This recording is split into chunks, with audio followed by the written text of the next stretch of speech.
Hello and welcome to episode 153 for Schnozzcast on Friday, December 17th, 2021. This is Bob, joined by my amazing co-hosts, Nick Bader, Cory Selesky, and special guest, once again, after a long, long hiatus, Joseph Guido. An original.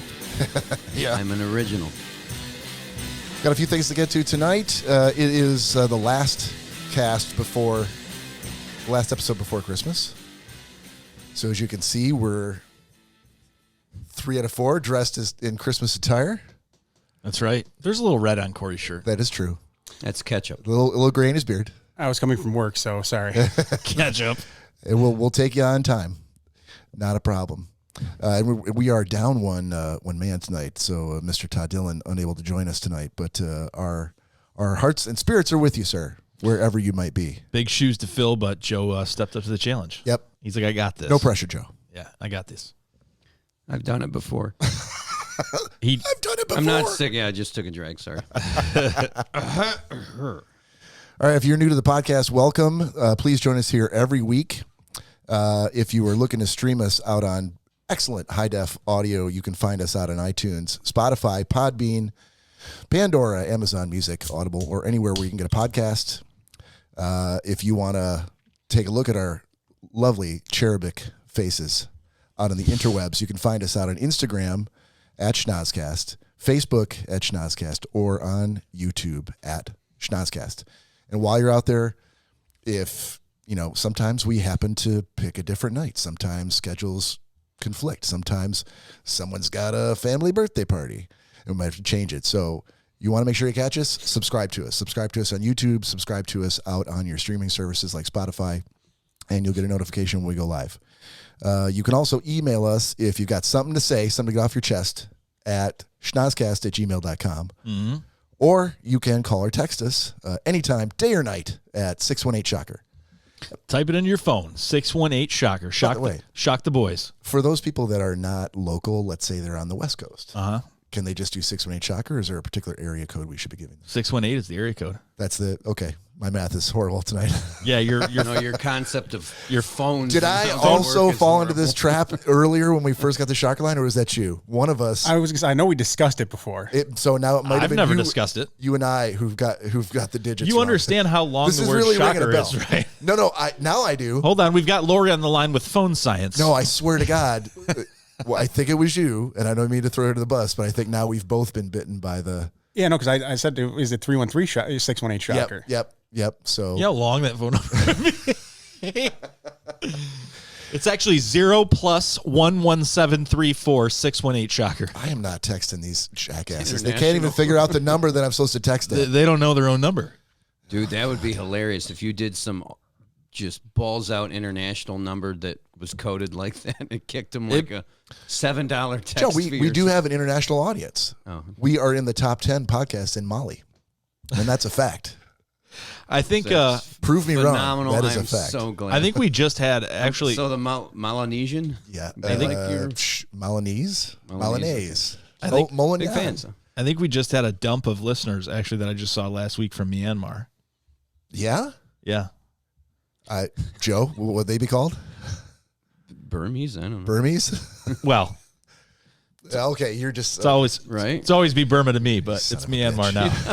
It would be hilarious if, for some reason, like, down how did the I miss road, that? 5-6 years down the road, the three you actually took a trip to Mali, and it was painted the entire town with the like. Oh, they met us at the airport. Or yeah, we're a huge deal there. Oh yeah. Or if we were Big deal in Mali. photographers and security, and you didn't even know. No, if we were, we don't have to go anywhere. We can go right into your basement, and we can take a trip on Mali. Oh, and then we don't have to go anywhere. Yeah. Oh yeah. If you really wanted to, sure. He's like, no, Burma. No, it's 2022 next month. I'm all about the heroin. You may know it as Myanmar, but it'll always be Burma to me. See, you totally redeemed Sell yourself. me with one of your melons. Yeah. You there with the rickshaw? Sell me your melons. Yeah, I can run that company no longer. Burma. What about you? Oh, Joe, how long has it been since we've seen your smiling face here, buddy? Oh, at least a year. You think so? Yeah. I don't remember what the last episode I was. It was in the low hundreds, I think. I'd have to look it up. Right around 100 somewhere. How are things in the Speedy Service studios? Is it going to be up and running pretty soon? I hope so. We got to get a different schedule. Time constraints. The late nighters are rough. But we'll figure it out. Well, we're happy to have you here. Yeah, absolutely. I figured I could call Cory's work, maybe tell him he was, like this is drinking on the job and stealing. And this is the Speedy get him Service fired. Oh, podcast. all kinds of I'm not sure if you understand what I'm time in the asking world. of you. Corey? Yeah, he steals. He's a thief. Oh, Mr. Schnozzcast, we needed to talk to you for a second. We had no idea you're on 2 radio shows. And you come in here every day and put in 12 hours on some weeks. My God, sir, we're going to let you go home even earlier now. I hope that happens. Oh, Joe, it was episode 95. I was close. October 16th, 2020. Yeah. Yeah, good call, man. Almost over a year. So before any more reminiscing, we're going to do Yeah. a Schnozzcast shot. It's like a pacifier for us. We pour it, and then we take a sigh of relief, and then we start conducting ourselves like an old stereo. But we're going to do a shot. If you got one, do it with us. If you got some coffee, if it's early in the morning, if you're driving to work, Grab a shot. Pull over, go into your trunk and get the booze we know you have, and take a shot with us. Cheers. But hurry up because promoting we're doing ours drinking right now. and driving. Well done. I didn't say they had to drive afterwards. You said pull over. And Pull over, right. and they just stay And there? stay there. Okay. Take the keys out of the ignition. Walk a good 15 feet away from your car. Yeah. Oh man. So what are you guys doing for Christmas? I want to hear what the Christmas plans are. I'm sure the listeners do too, than the viewers. You want to hear mine first? We're gonna You're we looking go at around me? the room. Oh, okay. Yeah. You're the one I Well- know who has plans, so I'm starting with you. Christmas Day. Any Christmas plans? Oh, well, other than my party tomorrow that everybody's coming to. Yeah. Everybody here and Everybody on YouTube. some other people. They're Yeah, now invited. tons. I don't even know if my house. 3,500 people coming now. Fire marshal. That would be amazing. Fire marshal will be there in a matter of minutes. At least So many people. Baker's dozen of Milanese are now going to be at your party. Hey, they're more than welcome. They're going to bring some weird, Taking the red eye in tonight. some weird wine that they make with all kinds of psychedelics. You want Joe with the I Santa love hat? these people. All right, so big party tomorrow night. Yeah. And then what are you doing for the holidays? For Well, Christmas Day. I mean, I don't want to downer. jinx it? No, I don't want to down, but Christmas Day, all holidays, Thanksgiving, Christmas Day for years now have been kind of screwed up because my sister, it's all based around her because she has the kids, right? My brother lives in Florida. So we never actually have holidays on holidays anymore. So my brother is not coming in till Christmas Day evening. My sister and brother-in-law aren't coming till the 26th. So I have no plans Christmas Day. You have no plans? Well, thanks, Pop. What about your parents? What am I going to do with my parents? Can't open gifts because the kids aren't there yet. You could open gifts to each other. You could I'll probably sit at home. sing. No, I'll go see my parents, but it's not Christmas. I don't. There's no good. You make do with what you can. You could play the minister's cat, Just because she has kids. Yeah. or Go on. bring out your book of Elizabethan tidings of joy. I'll serve coffee with my Limoges coffee. Yeah, you're borrow Cory's Limoges spittoon. There we go. What about you, Cory? It kind of tastes like. Tomorrow, we're going to Danielle's parents for apparently a pre-Christmas dinner, I guess. Dude, pre-Christmas dinner? Is this the rehearsal Christmas dinner? I guess so. See, now this is exactly the same. If a look was a sound, this is the sound I heard in the phone last week when he was at the discotheque. That look of like, dude, let's not start well, on that. this is just my life now. This is just what I do. Basically, Christmas parties. Basically, what it is I've learned, and a lot of fathers acquire this sound from what I've heard. But it's basically every swear word combined into just an exhale. That's And it's like- true. And so that is his answer.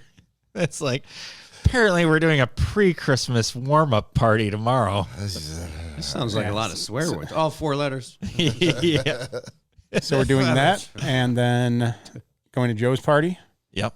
Okay. And this is the first time, I just found out like 2 days ago, first time I think in my forever working career that I will have Christmas Eve and Christmas off. Wow. That's congratulations, man. That's a huge deal. I was just informed 2 days ago that I will have Christmas Eve off. You thought you'd be working? Yeah. Oh, I made him work all last year. Dude, that's fat cash, man. That's like time and a half, double time. Would you have gotten double time or I'd be time working. I would have gotten double time. I still get paid for the day, but just regular time. It's worth it though, man. I mean, especially when you could have easily next year could swing the other way. Well, that's, I mean, and this way, I mean, I work this entire week. I work 12-hour days. Next week, I'm most likely going to be doing the same up until Christmas Eve. So, I mean, that makes up for the holiday pay. And then, like I said, I still get paid on Christmas Eve. And on top of that, I've never been able to have a Christmas Eve and Christmas off. It's either been one or the other. Like I've been off Christmas Eve and got to hang out with my family and then had to do early morning Christmas stuff and then had to work, or miss out on Christmas Eve and do a little bit of Christmas stuff on Christmas Day and still head into work usually. So yeah, this will be the first time ever that I don't have to worry about Christmas Eve or Christmas working. Yeah, but just imagine imagine Christmas morning. You're in your smoking jacket. You've got your coffee. You've been up for hours because you've been wrapping presents. The pipe is packed. The pipe is packed. You're slapping a chew together. Pipe and chew. This is all pre-poop. Okay. While your arms first, around Danielle in her dressing gown, and Dressing gown. you're That's amazing. You're both sitting there just looking at the glory that is a Christmas tree, and then you see that sparkle on your 3 pit bulls' eyes when they come down the stairs and see We only have one. all their 3 eyes. or your 2 dogs, or how many dogs do you have? We have 2. 2 dogs. Okay. 2 eyes each. And last I checked. The Like sparkle. 6 eyes. I'm no math whiz. Clearly, the sparkle in their grayed cataract eyes while they come They're down. they're young. They come down the steps and see all these bones with bows on them and paws on the wrapping paper and stuff. I mean, that's what you can't replace. So that's what you're going to be looking forward to. that was a long journey to get there. I wonder if I can call it work. See, that's what I was going to say. I was going to say Cory's so used to working one or both of those days.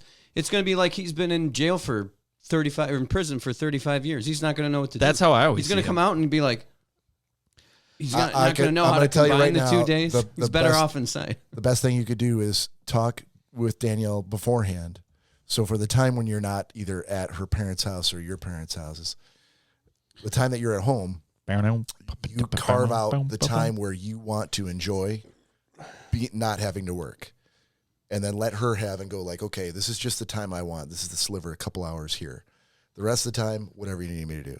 Because otherwise, she's going to take it all. She'll take all that time.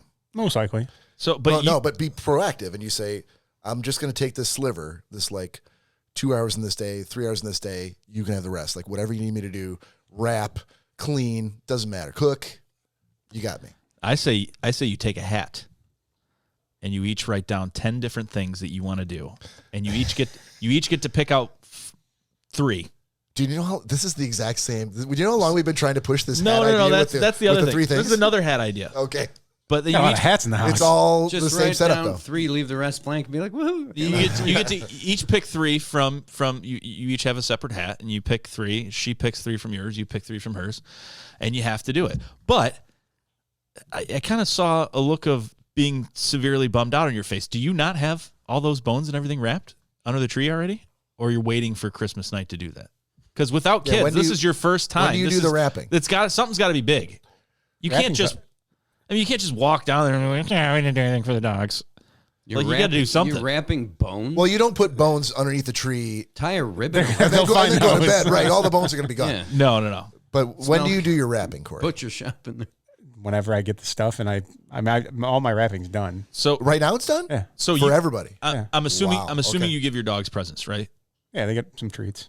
Okay, so what my dad used to get a kick out of, my dad does not care for dogs, but he used to really get a kick out of, my aunt always had Dobermans, and he would go to, a higher end pet shop if he had to, and get like the pig ears and get like the big bones and stuff, and he would legitimately wrap them.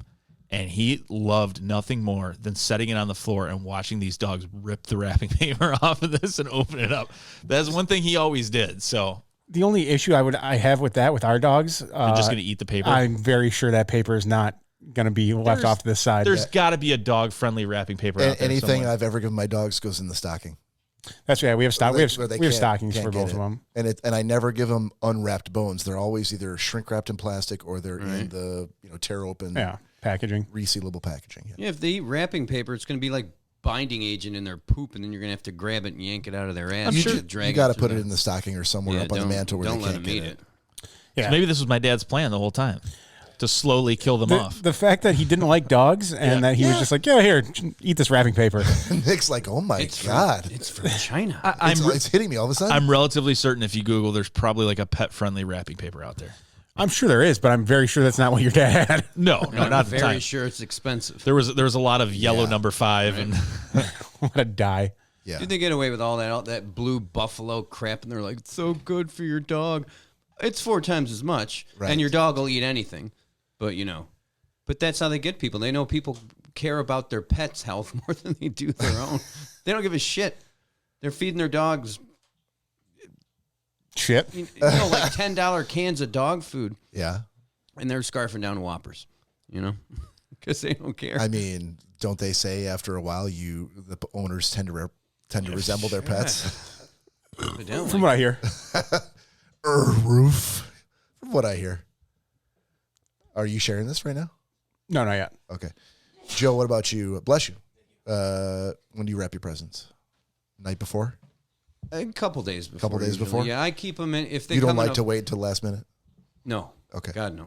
If they come in a box, Amazon box or something like that, I just wrap the box. I'm not going into reboxing it, opening it, and then reboxing it in a nice box. But I'll wrap the box it comes in. Yeah. But somehow you're absolutely sure of what's in that box.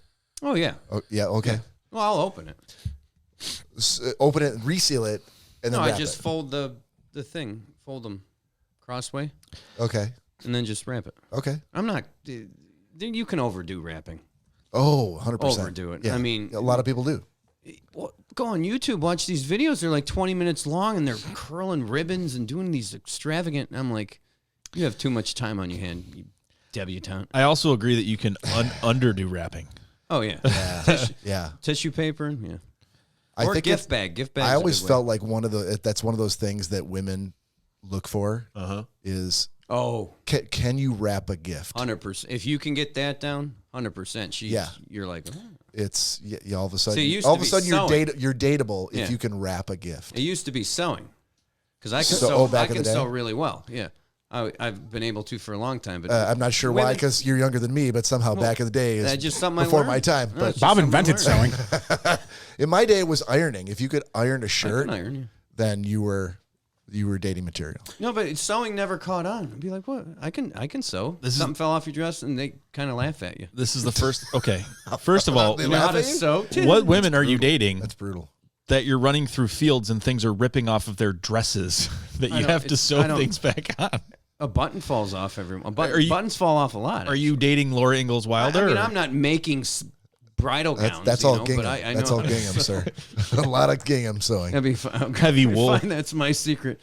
Make wedding dresses. Make wedding dresses. Gotta go get it. High end ones. High end ones. It's funny that you mentioned that, because my mom had this little side pillow for a couch, and for whatever reason it's the perfect. It's almost like a tougher airplane pillow. But it's got some kind of velvet on the outside. It's a great pillow. It's just a little tiny camp pillow. And I brought it over here, and I've had it ever since. Well, the seams started to come off a little bit. So there's this little hole, and the foam on the inside was coming out. Literally, it's been like that for about a year and a half. And just a day and a half ago, I'm like, fucking, I grabbed a little sewing kit out and forced myself to sew. I hate sewing, but I did it. And I'm like, oh, that's a pretty good job. Yeah, say so. I think I've sewed 3 things in my life. You sew it better than the stitches that probably come on most clothes. Oh, dude, I went fix something. I sewed it 15 times, back and forth. Not going anywhere. Nope.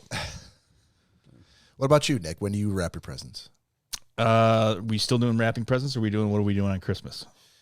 I guess I leapfrogged over the what are you doing on Christmas, so go ahead. You can do that first. Oh, okay. We'll only ask the important people. So I've asked everybody, except for me. Finally got to you. I haven't done it yet. You're more important than me. No, he was over there. Well, you're welcome. Something. Come on. You can't ask yourself a question. That's true. He did abandon the podcast. He's over there doing something. Sneeze over the dryer and then come back. I'll sneeze on you next time. Sorry, had to iron my shirt. Yeah. So, Kick him. so when do I wrap presents? Are usually, it all depends, but a lot of times for me, it's Christmas Eve. This year it'll probably be that because I got a really late start this year, but usually I'm ahead of the game with things. As far as Christmas goes, so this, obviously we're doing Joe's thing tomorrow. Joe's having his Christmas party. We did the club Christmas party this past Friday, I think it was Friday or Saturday. And then my dad has a tradition where we go to this Italian restaurant, the night before Christmas Eve. So we all get together, have a really good meal, do that. And then my aunt, makes a big dinner for Christmas Eve. My mom's side of the family usually does a dinner, so I go over there during the day, then come to my aunt's house. And then Christmas Day, it's always been a tradition that my parents have been divorced since I was 5. So my parents always had joint custody. And my dad's one claim was, I don't care what goes on throughout the year. I just want the boys to wake up at my house on Christmas. Like, it's a big deal for me. And my mom was like, yeah, that's fine. They come over my house right after. Shit about those boys. That's fine. Yeah, she's like, if they come over here, I Let don't them go. I don't care. So literally every year since I was 5, I've gone to my dad's and spent the night. And so he still makes up a bed and, will, set the alarm code to what mine was or whatever it was so I can come in and everything. So I usually am sleeping on the floor in an old World War II sleeping bag that was my grandpa's that I think has bloodstains on it. But that's what I do now because my room is no longer my room. So, but we wake up at my dad's every Christmas. So we'll do that all day, go to my mom's, then go to my grandma's, and it's just this long thing. You can find a really good sleeping bag for $30. It's one night, a couple hours. He's usually so excited he doesn't really sleep body anyway. history. So. Thing. That's true. He's sleeping swaddled in history, Joe. Oh, God. History and blood. This sleeping bag. You could have pulled the dead body out of something in that sleeping bag. There is a big stain on it. Oh, well. You said a little blood, now it's a big stain. Yeah, I'm assuming it's old water seepage Nazi brains. from an attic or something. So does your brother do this too? So he did for the longest time. But now he's married. But he lived away for a while. So the past couple of years, it's just been me. Okay. And obviously, we incorporate the bar now a lot of times on Christmas Eve because everyone gets done with their family stuff and they're like, dude, let's go do something. Or I'll have people over. Right. Right. So I think there was only one year I just got up super early, went over in the morning. He's like, you don't have to do this. I'm like, I know, but it's a tradition, I feel if anything, Nick's dad's like, yeah man, stop coming over on Christmas. Sounds like a tradition that only Nick wants to continue. Son, I love you, but no. My dad's huge. It was, but I mean, huge. There's going to be a Mr. 12. It was creepy when you started coming over in your early 20s. There's going to be a Mr. and Mrs. Bader situation at some point, and then you're going to have to stop. Right? Then I'll have to stop. Yeah. And he'll probably be like, finally, fuck. No, he loves it more than anybody. He's like, hey, just so you know, just in case you're coming tonight, I made up a bed on the ground and same bloodstained sleeping bag. I put a small heater in there and I got a couple pillows. I'm like, wow, okay, thanks. I feel bad because sometimes I roll in at like 3:45 in the morning and I'm like, but just me, Dad. But he's curfew. He's also really big on Christmas breakfast. That was something my grandparents always came over in the morning. My grandma always made breakfast. The torch has been passed on. I took over several years ago. My grandma's 96.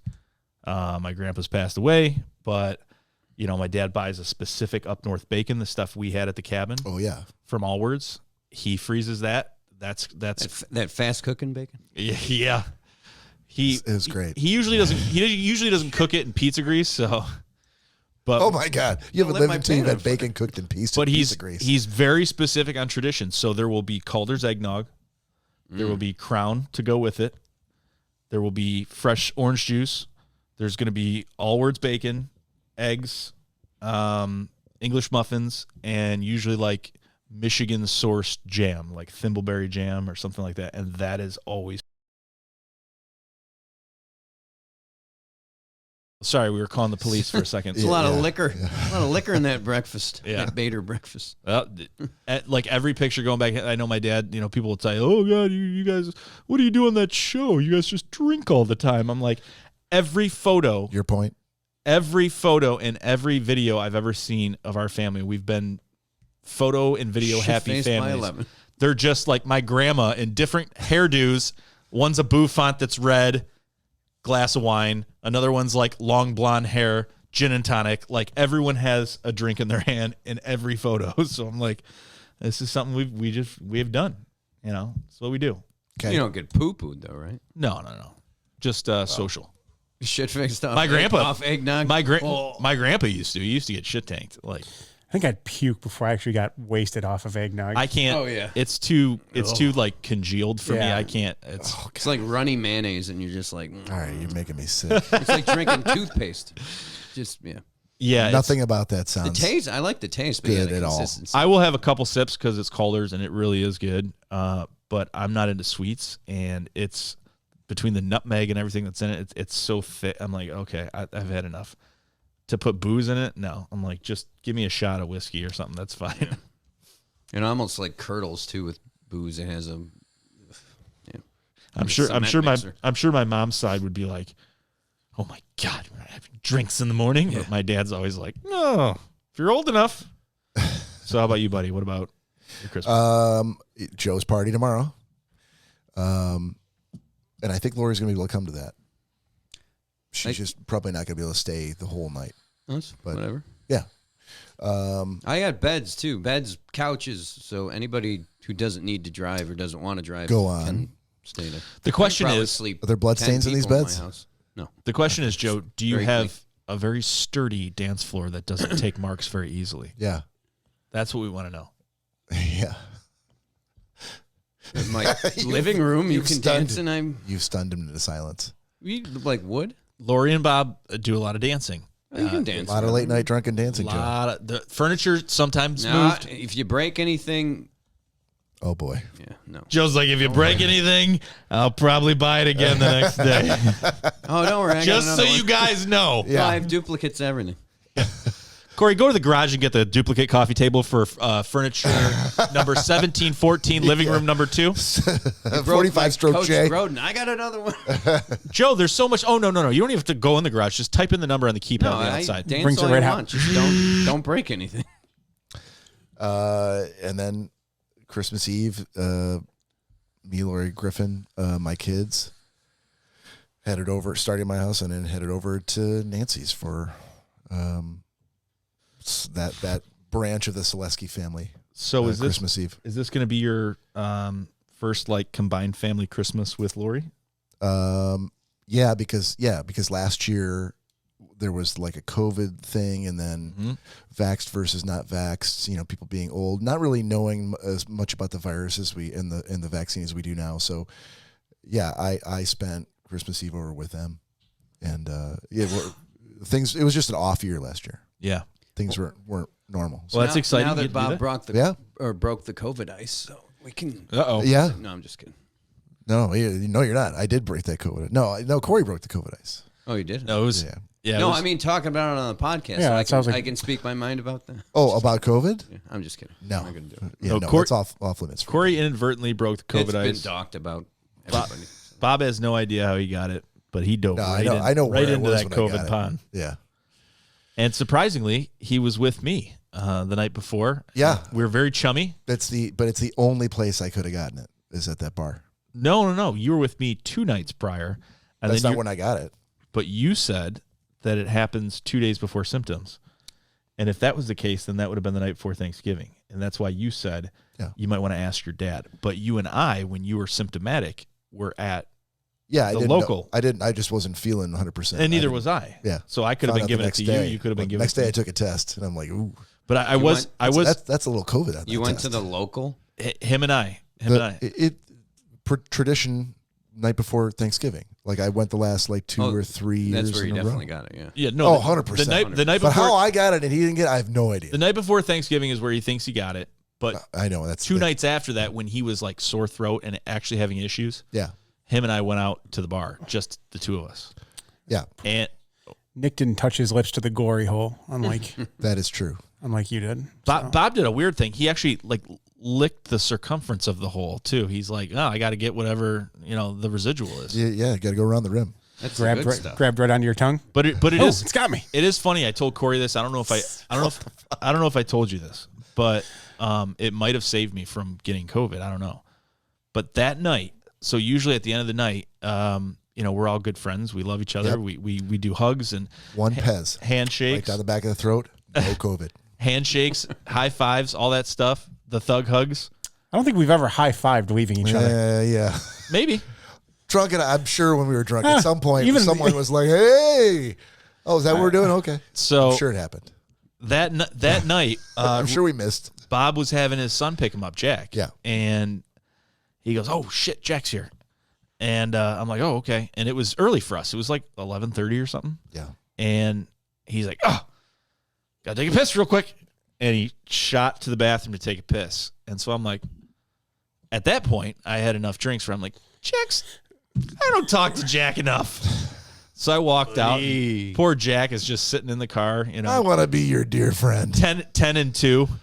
And I just let myself right into the passenger seat and sat on. And I was like, hey, buddy, what's going on, man? Blah, Okay. blah. I didn't know that. And Come he's say hello to Uncle Nick. no, he's like, huh, what's going on? I'm like, Jack, your hair is blue, man. That's awesome.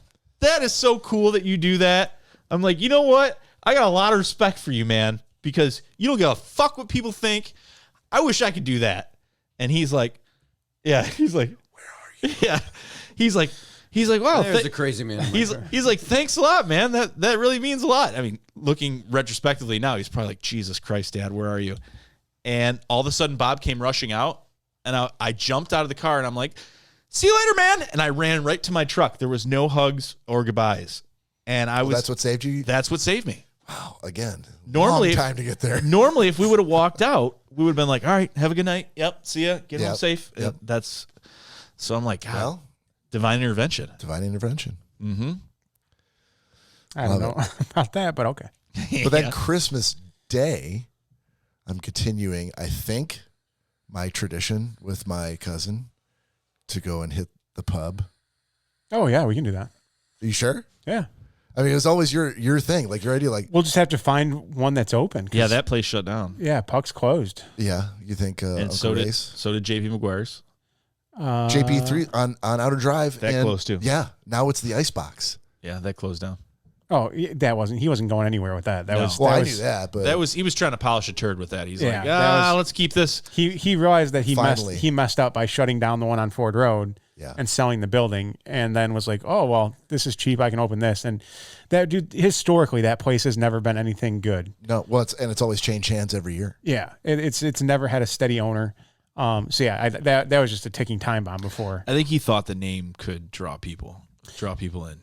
I mean, you can have all the greatest name you want. The fact is that location's miserable to get to. I've never gone there, so It's so far outside, like it's on the outskirts of Dearborn. It's just more residential over there. There's really nothing else.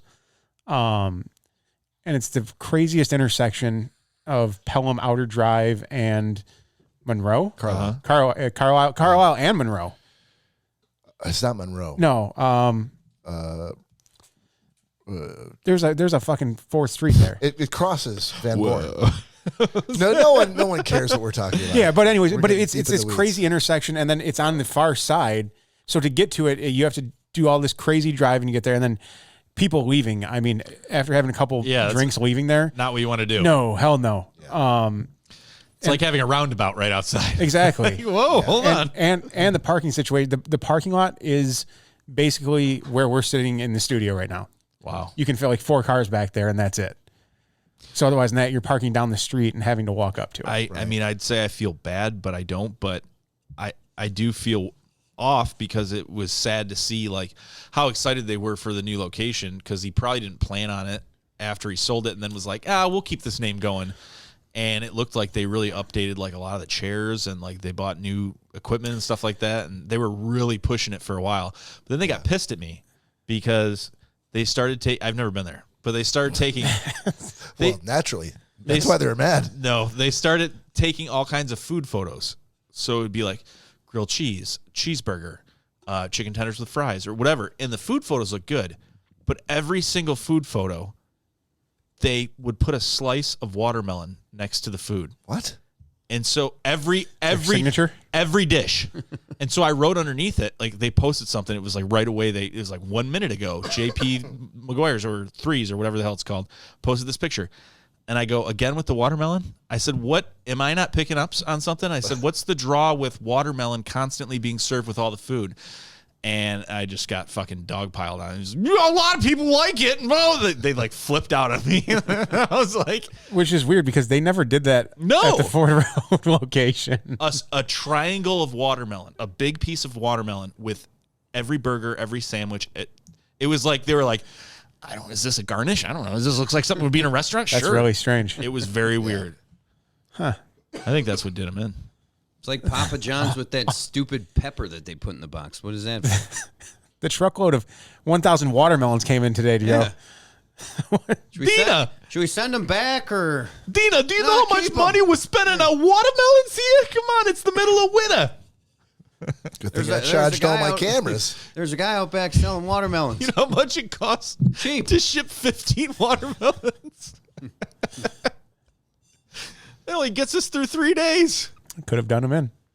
So if you want to do that still, I'm down for it. Yeah, where? I've already told Lori it's a tradition. So here's a question. We'll figure it out. Is Uncle Ray's place, now that they've got the new we'll check. Added kitchen and pizza oven and all that stuff, are they...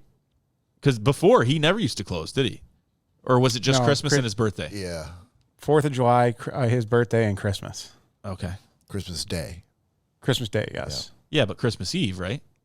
Well, no, we're talking about the evening Christmas of night. Christmas Day. Yeah. Christmas Day Eve. I don't know. Yeah, sure. Yeah, Christmas. The night of the 25th. Christmas night, yeah.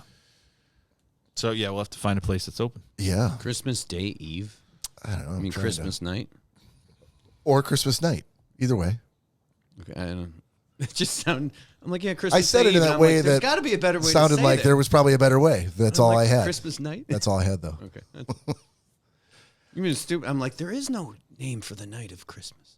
I thought it was just After coming you up with said it. that, Christmas I'm like, Eve Day. no, it's called Christmas night. Christmas Eve Day. Christmas Day Eve. I'll go with Christmas Day. I'll give you that. All right, Corey. Booze news? And now it's time for booze news. All right, I'll let you go first here. You're going to let me go first? Yeah. Oh, man. You may be the only one if it's good. You weren't ready? I am shocked. No, I'm ready. So there's a house in Tennessee that neighbors are getting a little upset with the homeowners because there are thousands upon thousands of Amazon packages being left outside, and the owners will not come out and get them. What? They're just leaving the packages on the front lawn and letting them sit there in all the different weather. Why? And well, so that's what this news article is trying to figure out. Like, why these people are. They sent reporters to the house to like, we're going to need to delve into this. Well, yeah, because this is what the house looks like. Whoa. Oh my God. I guess that's probably Is anyone bit of an eyesore. Did they check to see if these people are alive? Yeah, they're alive. But they just won't pick up their. So they don't ever leave the house. No, like if they poked out and hey. Yeah, the owners of the house they want to remain anonymous, and what the news report has basically figured out is that these people are part of I don't want to say a scheme because it's not necessarily illegal, but there'll be a seller on Amazon that, let's say, buys 2,500 things off the Alibaba website from overseas for very little money, has it come over here, and then tries to resell it on Amazon. But if for some reason, there's a time limit on some of these stores and what the time they have to sell inventory. So whatever they don't have, they'll sell back to a friend that repackages everything and sends it back to the company overseas. Oh, and they're worried that the news is going to expose them as being suspect. Yeah, I mean, it's not illegal, but it is kind of it's a bit of a 100% legit. I mean, that's the thing. You don't know if it's frowned upon. Why this definitely isn't taking off? Why this isn't taking off? I Well don't know. said. But yeah, that is the front of their house, and That's crazy. they say that hundreds of packages show up every single day, and they let them sit there. Walk up and grab a couple. You want these people out of the house? Walk up, grab a couple. They'll run after you. No, in the article they said you can tell like some of them have been picked through. Like people have come up and checked out what's in them, maybe taken some things out because they said there's a lot of empty ones, and then everything else just sits out there. Are there police in this area of the state? Apparently, there's wherever they're at in Tennessee. I mean, that's not a shack. That's it's a home. Yeah, it's not like they're living in the woods. They interviewed a bunch of the neighbors on the actual news article. And they're like, yeah, this is basically like there was like 3 people like, yeah, we're trying to move, because this is just absolutely ridiculous. Instead of They getting would the never fly in city, Dearborn though. That would be just the same as letting your lawn grow. instead of getting the city involved, you're going to move first. So what's the what's the problem in? Are they actually purchasing these items? I don't believe so. But they're somehow They're just the destination. They're like a middleman. They're the shipping destination for these packages. Basically, yeah. They probably weren't bought by them, No, but by different other aliases or contacts right. in the eastern part of the world. Yeah. So what's the benefit to anyone for doing this? I haven't been able to look into like how the full Ponzi. It's a Ponzi scheme. Yeah, basically what it is. But basically, you're getting these items for so insanely cheap that even selling them for a couple dollars, basically you're going to be making. Let's say you sell an item for $1, you sell it for $5, you're making the $4 off. So they're slowly under different aliases, like grabbing a couple and reselling them. No, from what it seems like is they have people from overseas that they're basically the U.S. intermediary for the people that they know overseas. Mm-hmm. So rather than having, because if from overseas, if they were to have it sent here to a non-residential area, then it would have to be processed via the government, I believe is what I read about it. Same thing when it gets shipped back, if they send it back as as individuals, not as a business, then they're free to ship it without any crazy shipping rates or anything like that. Right. So, but what's the benefit? I mean, are they selling it back? They're selling it back to whatever site they originally bought it from overseas. Eventually, they're going out and grabbing some of them and putting them in new boxes. I would assume slowly but surely. At some point, someone's going to have to run out there. Otherwise, this is the bottleneck in this whole scheme, is them sitting on the lawn. This couple was like, yeah, we don't feel like doing that anymore. But you would think that if you're in the middle of the scheme, leaving them out there indefinitely is not a good plan. No, it's a terrible plan. You'd think that there would be some friend of the family or some guy that they hired to come over with like a balaclava on completely. You can't tell who it is and just start throwing them in the front door. Yeah, or you would just say, I've got 5 friends that are allowed to come to my house, and they, grab a couple packages when you come in. This only tells me that their house probably looks exactly like this. Oh, I'm sure it's They probably don't have a lot There's of no more friends. room, so just leave it on the lawn. Yep. They don't have any more room to pull stuff in, and they're not selling things as fast as they're getting things delivered. Right. Yeah. Sure. So I mean, the shades are drawn in all the windows. Mm-hmm. Yeah, I said they refuse.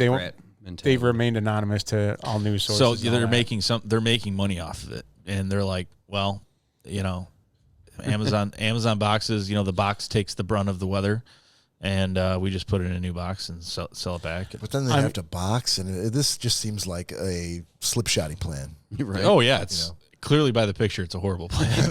I would say it does not seem to be working out. Yeah, it looks great. Holy shit! It's Jeffrey Epstein. Right. Millionaires. So I had a quick article, Cory.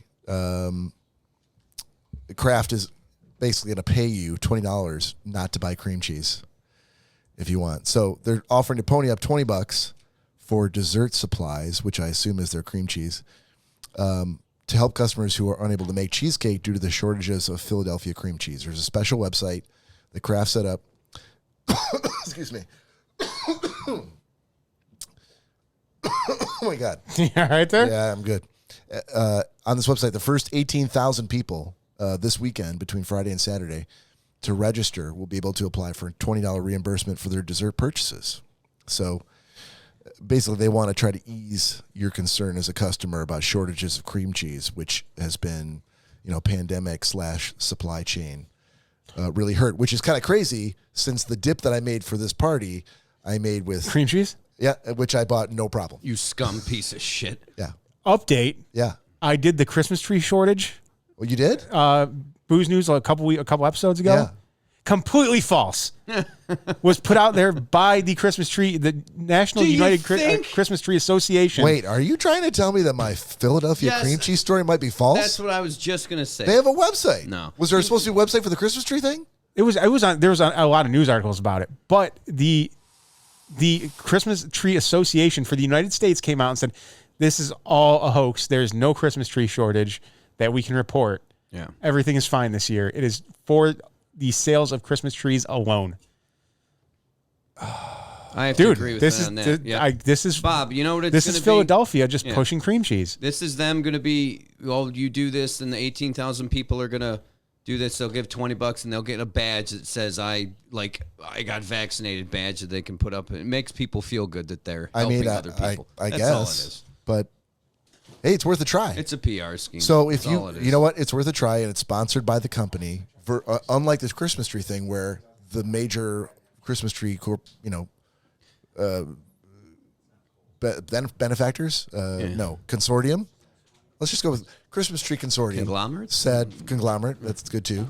Said this is all false. This is actually the company saying, here's our website. So you can go to spreadthefeeling.com /home and you can now this is so today's Friday the 17th. Looks like all reservations have been claimed for today, but you can come back tomorrow. Actually, in the next 25 minutes, you can go at 12 p.m. Eastern Standard, 13 hours, 12 p.m. Eastern Time on Saturday the 18th, and see if you get one. Yeah. This seems like right down Greg Gumto's alley. Like something's fishy about that. Now, Philadelphia cream cheese is doing this. I can't think of another company that makes cream cheese. Kroger. Yeah.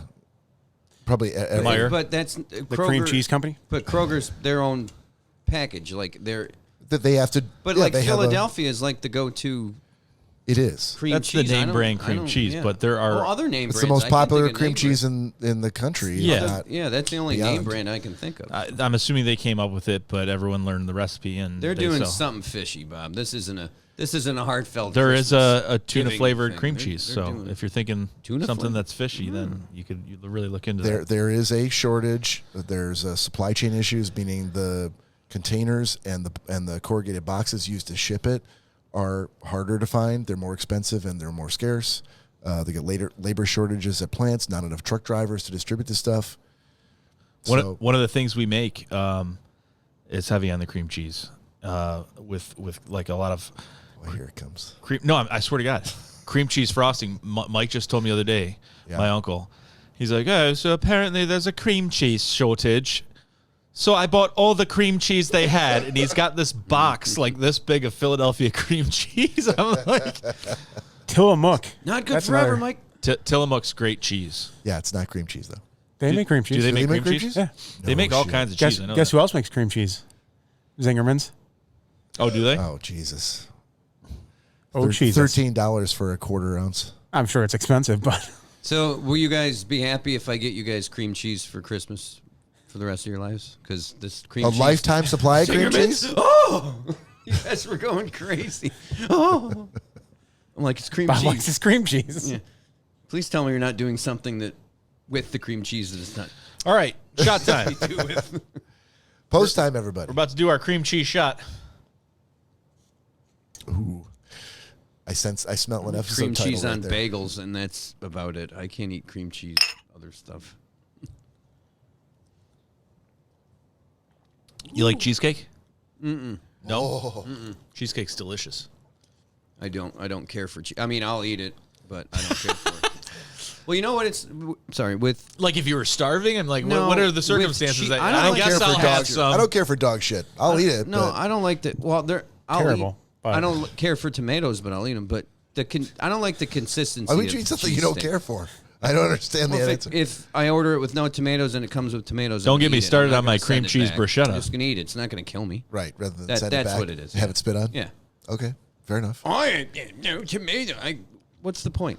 So Sure, this they seems screwed up. This Just seems keep like a going. perfect opportunity to segue into the next segment, which is airing of grievances, which Todd Dillon normally runs with. But in his absence today, Joe Guido has kindly offered to take the mantle and run with it. So while you're bitching, Okay. take it I kind away. of want to talking about people sending food back, but I'll stick with the holiday one. Whatever you want to do. Now, when you have a holiday party, I know people are a lot busier now. You know, back when my grandparents were still alive, everybody went to one party because you didn't know. But now everybody knows about all the Halloween or all the holiday parties. Mm-hmm. I would rather, and I've been to holiday Christmas parties. I would rather have somebody say I can't go to your party. You know, I have somewhere else another party that I said I was going to go to. Fine, no problem. I don't like when people come, stay for 5. I've seen 5-10 minutes sometimes. They just pop in. Don't even take the coats off, and they're like, hi, yeah, we got to go, we got to be some... To me, that's a slap in the face. You'd rather be there. I'd rather you not come and just say you can't make it. I have, a prior engagement. Mm-hmm. Then come for 5 minutes, keep your coat on. Yeah, we just wanted to show our faces. But that's not keeping in good graces with me. To me, that's like, I'd rather be at this party than your party. That's insulting. Yeah, does that make sense or no? Yeah. Okay, so I'm glad so you'd feel better if they just didn't even come. Yeah. Just say, I'm sorry, I can't. I have another party to go to. Told you ahead of Perfectly time. fine. 5 minutes, 10 minutes out the door. I think that's the Christmas equivalent of if I call you and you pick up the phone only to tell me that you can't talk and you have to call me back. Fucking let it go to voicemail and I'll tell you what I want. Or I won't leave one, meaning it wasn't that important. So change your plans for tomorrow, Joe. I won't be there. No, I'm just glad it makes sense. What I to piggyback off that, Tell what them if you can't. what I Tail? no, what I don't like is when you send someone a text and you're like, "Hey, you want to go out and get some beers tonight?" And then 2.5 days later, they're like, "Sorry, I've been really busy." I take it that was geared towards me. Well, I mean, a guilty conscience sleeps in thunder, Joe. So I don't know. I wasn't. Look, if it's not you, it's going to be me or Cory, the victim of that gag. So Take it as you may. Better it be you. Take it as you may. I mean, sometimes you got to take your lumps. Hey, sorry, couldn't go anyhow, was doing blah, blah, blah. It's like, okay, this is 2.5 days later. What the fuck?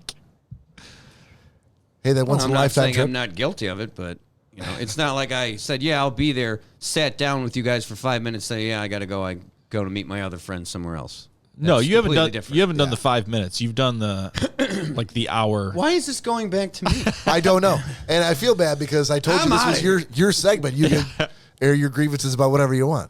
Evidently, I can't. You can't. No one told me you couldn't. Evidently, That's I true. can't with hellish backfire coming. I agree across with the your table with grievance. me. Hold on. What Good, I'm glad you what did. podcast would we be to let someone tell their opinion on something and all of us just keep our mouths shut? NPR. Yeah, that sounds great. Love that. Yeah. Yeah, right. Big fan Boring. of NPR. Very boring. No, I Okay, so you're agreeing with, like, come on. Oh yeah, I'm guilty of it. Absolutely. I'm not saying I'm not. I never even said it was Joe, by the way, but Oh, I knew where it was coming from. I knew where that was coming from. Dude, my brother does that to me too. I'll send him a text 3 days later. I'm like, "Hey, you alive?" He's like, "Oh yeah, sorry." I'm like, "Yeah, no worries." been busy. Wrong new, Yeah. new phone who dis. Yeah, I mean, I'm not blowing up his phone or anything. New phone. Who dis? New phone. Who's And now it's No, it's not. And now it's not time. and for that. now it's now- time for booze news. mushroom time?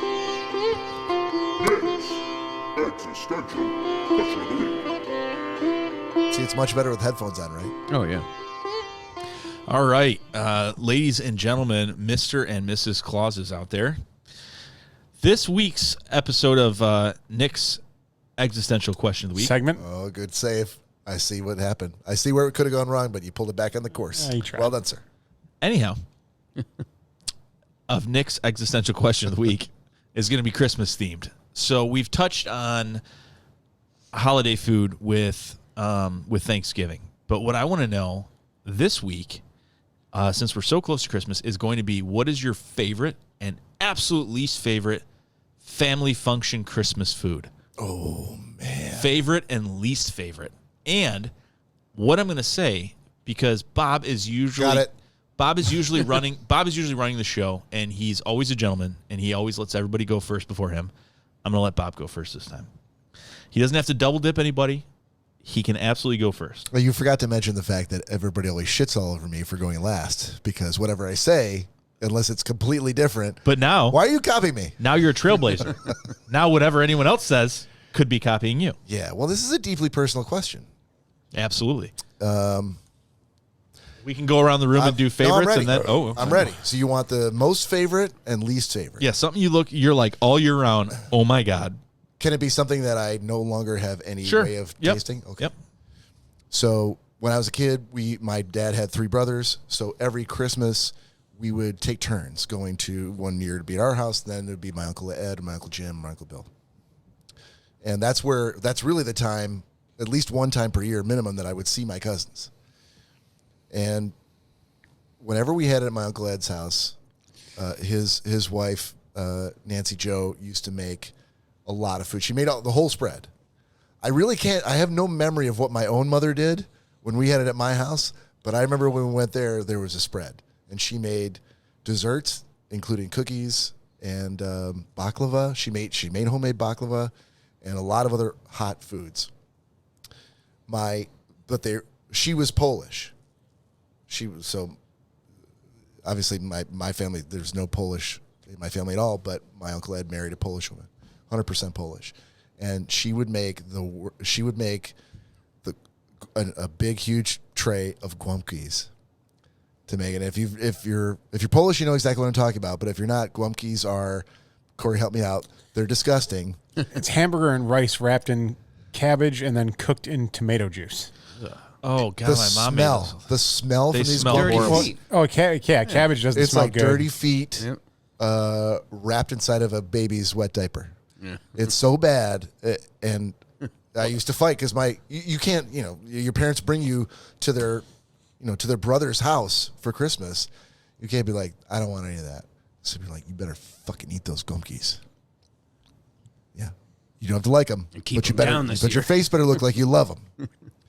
So that was the worst. But she also made all the desserts, and she would make homemade cookies, and the kind of cookies where the top half, it looks like a big leaf, and the top half is green, but the bottom half is like some sort of thin chocolate.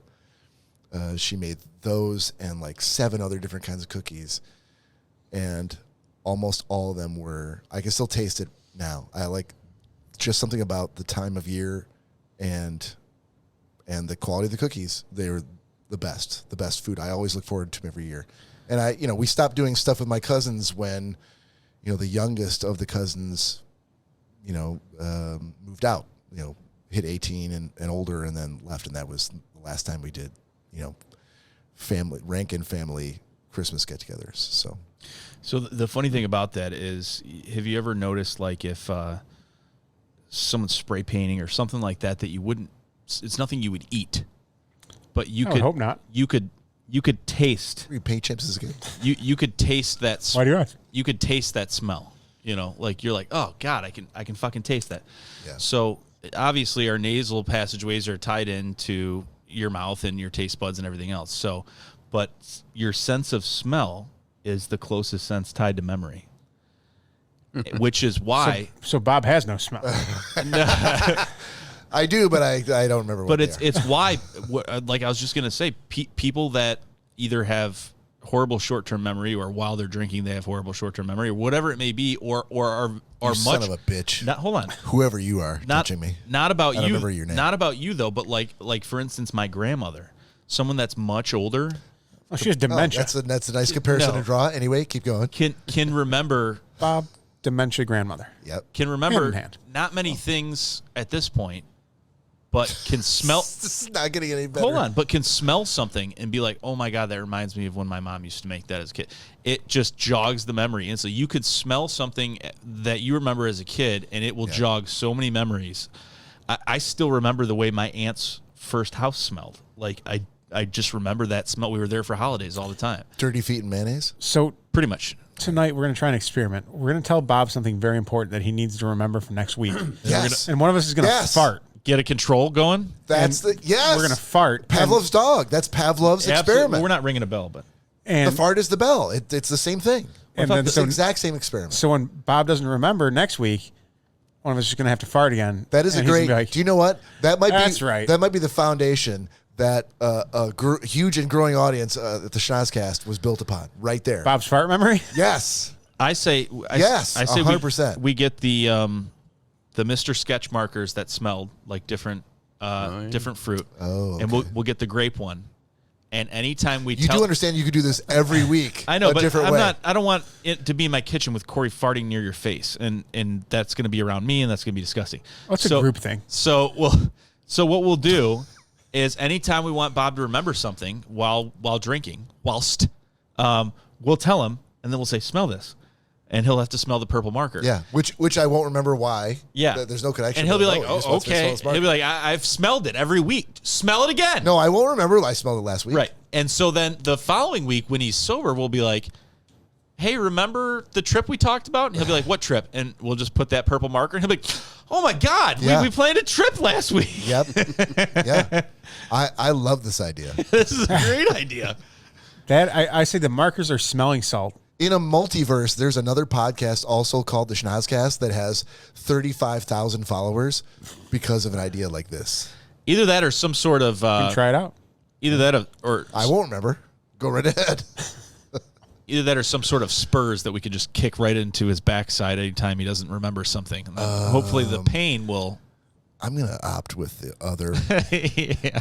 smell the marker idea Tie this string around your ball sack. rather than a throwing star into my kidneys. Bob's fully clothed. Bob's fully clothed, Yeah. but he's got a piece of floss coming out of his shorts. What the fuck? It's Bob's memory string. Well, look, if anyone else feels like answering this question, Hold on. you can go right Hold on. ahead. Lori's like, wait, hold on. You guys are just figuring out about the memory string? She's like, I've been using this since we've been dating. He's never showed it to you before? He tucks that into his pocket when he goes to your house. Wait, He's who's always- talking now? Lori. Oh, fuck. Come on. He's always so embarrassed about the memory string. Honey, where's the memory string? Yeah, when we were on vacation, I thought that was part of your swimsuit, man. Unfortunate. Okay, so yeah, no, I can. So that's my answer, Nick. I can absolutely relate to what you said. Yep. Because my stepdad was 100% Polish, and while my mom was not, she made stuffed cabbage, which apparently is Glumke's. Glumke. It's not, but it's bad. It's no. I'm not going to say it's worse than or better than. It but was it's also bad. It was a vat the size of a tire. A vat, if anything, is really not a good idea unless you're really sure. that would plug Right. that would plug in, and she would make what looked like see-through grape leaves, and there was beef inside of it, and there was tomato juice all around it, and the entire house smelled like feet. Oh. So They're it so must, good, though. It must. No, they're horrible. That No, must if, be if, Glumke's. if made right. That's not my like least favorite because that's not a Christmas thing. But she made that all the time. The whole house smelled. My sisters used to get Stunk is the word so you're looking pissed. for. Our clothes stink like that food. So Yeah. But for Christmas, I'll say it's not any particular family member, but just random family member that brought. Does their name rhyme with Schmeg? Nope, but it happened on both sides of the families. Gotcha. Eeny, meeny, miny, mo. Random family member that brought fucking deviled eggs. Disgusting. No. That hurts. But they that shouldn't feel hurts. bad because they had no idea that your picky ass hates deviled eggs. I'm not an egg person, but yeah, they don't look good. They don't smell good. You know, You're not enough of a lot of types of persons. fashioning it like putting egg product into a pipette bag and fashioning into a little like flower on the top doesn't make it any more appealing. It's disgusting. That little bit of paprika on the top doesn't make it appealing. It's disgusting looking. It didn't allow me to summon the devil. Yeah. No. What? Merry Christmas. Back to the airing of grievances somehow. Yeah. But I will say the favorite is gonna have to be a toss up. And the favorite toss up is between Mom's shredded cheesy potatoes and my aunt's beef tenderloin with a gorgonzola sauce over the top. It's phenomenal. Absolutely phenomenal. Cory. Go. And could have kept that under 10 minutes. Everything Jesus. is. You're gonna get there. Deviled it may take eggs a while. and that gorgonzola You're gonna shit. get there, but Cory. you got to be all about the I'm just kidding. journey and I'm not Well, the it's been destination. a pleasure, Joe. I'm just kidding. Good You got to be seeing you about the this week. journey, Bye. not the destination, Joe. Sorry. You made it the first hour. Favorite Christmas food? City chicken.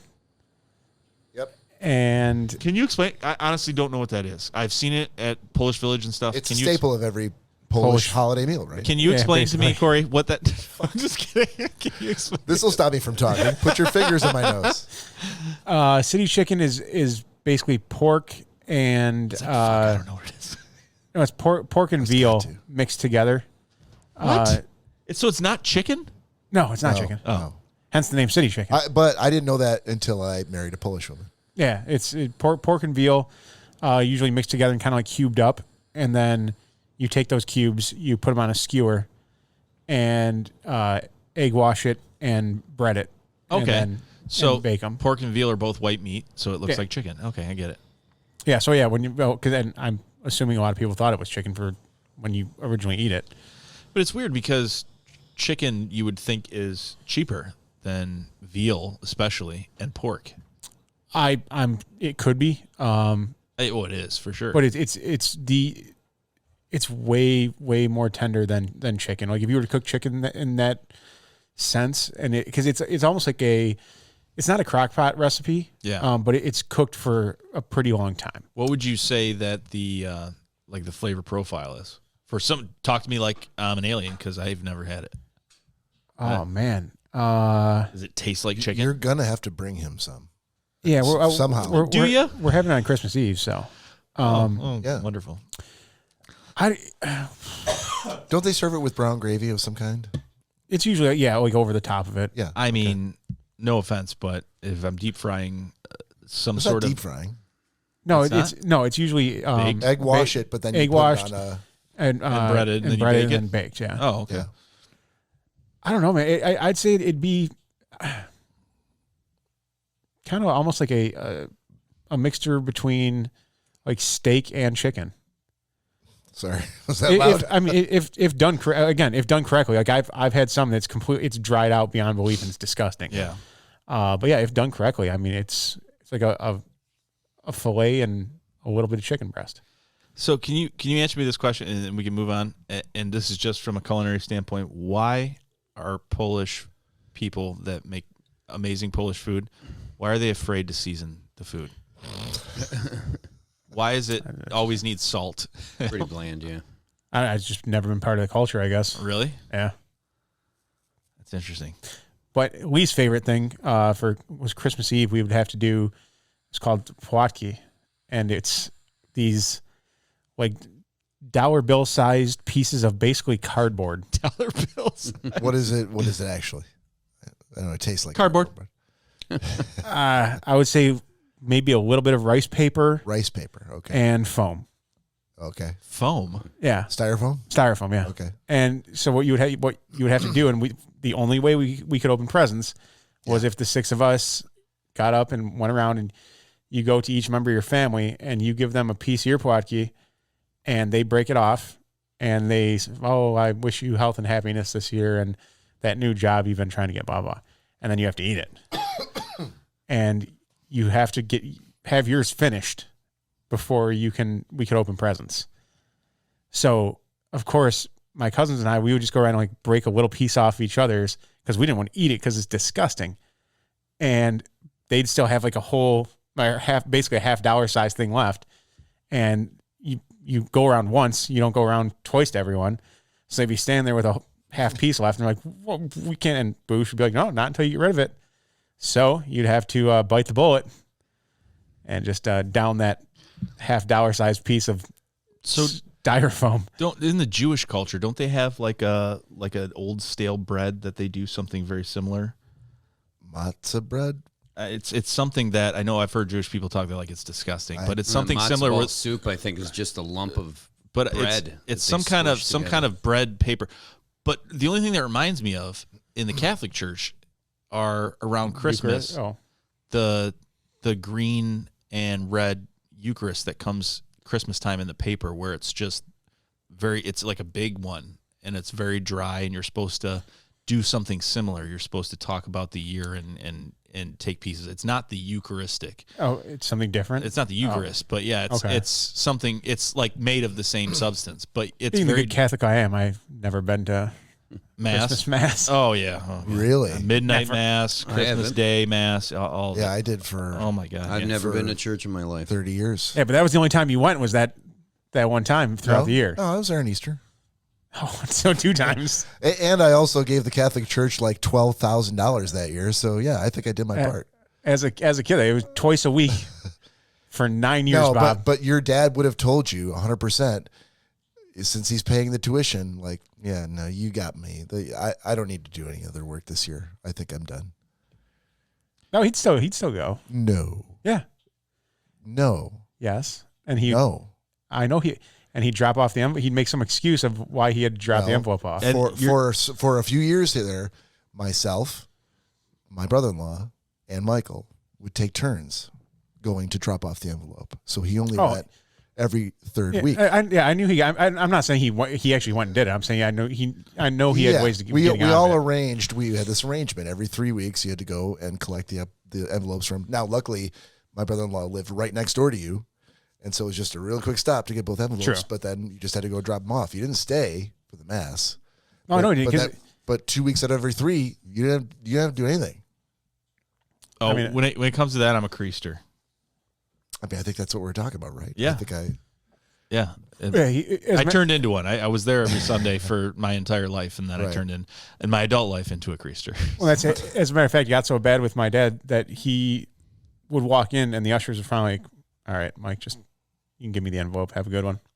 Because like he'd be like in the back of the church. He'd never actually sit down, and before cell phones were like readily available to everyone, he had one for work, and so he would just grab it and look at it and be like, "Oh, it's the worst." I gotta step."